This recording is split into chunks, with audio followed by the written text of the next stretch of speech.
Hi, in this video, I'm going to show how I am changing my due dates from first semester to update them to second semester. In Blackboard, instead of adjusting the dates for each individual assignment, we can actually adjust them all or certain sections of them by a given number of dates. So that's what I'm going to do.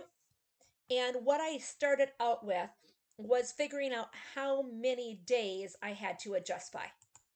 So I took the pace chart and I compared week 1 of semester 1 to week 1 of semester 2.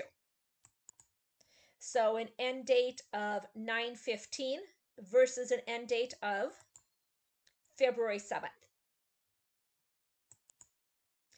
So then I found this website that calculates how many days are in between two dates. And I just went ahead and entered the end dates in here and calculated it. And it told me that there's 145 days between the end of week 1 first semester and end of week 1 second semester. And I went ahead and I actually calculated these out for each week because it does vary. Quarter 1 worked out pretty nice because there were no breaks. But then in quarter 2, I had to adjust for the time off for Thanksgiving and winter break and MLK. So there were multiple things I calculated. As far as this semester, I will just write down the information. But going forward, you might have to do this for different particular weeks. So once you have your list and you know how much you're going to adjust the dates, go back into Blackboard, into your tools, date management. And go ahead and click on list all dates for review. This might take a while, but what it does is it actually runs and pulls up dates for everything in your class. So if you used Adaptive Release to open folders or to post announcements, you can automatically adjust those all at once.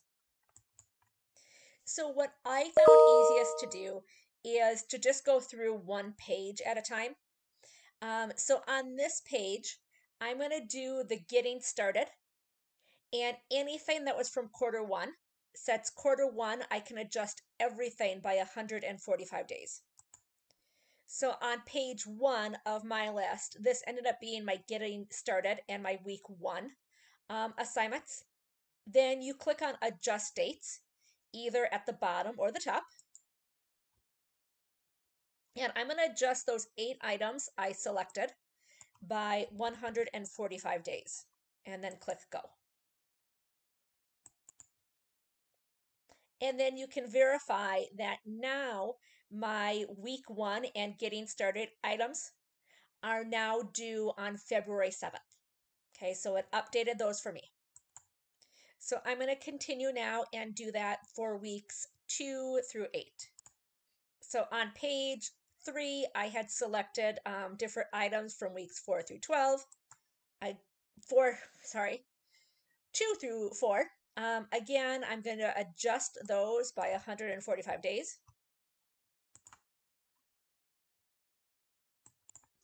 And then I thought it was kind of good just to spot check things. So I notice here my week 3 things are due on February 21st. If I pull up my pace chart, that lines up. I also had some folders set up for adaptive release. So week 3 folder is set to open now automatically on February 15th at 7. And I had announcements that would open and close at beginning and end of the weeks. So it went through and it made my announcements now open and close for me. So I have gone through and I've updated all of quarter 1 to now end at March 30th. Now I'm going to move on to part 2. And again, this was more challenging because it varied based on our breaks. So I calculated that week 9 needs to change by 147 days. Due to Thanksgiving, weeks 10 through 13 are 143 days. And again, it doesn't hurt to compare to the pace chart, make sure that things are working right. And one nice thing is you can tell that after I've adjusted the dates, it does list updated. So that's nice that I could go through and just scan through and make sure that I've updated everything. And so now for semester 2, all my due dates are updated, as well as I have announcements set to open and close for the weeks, and I have my adaptive release folders already set up.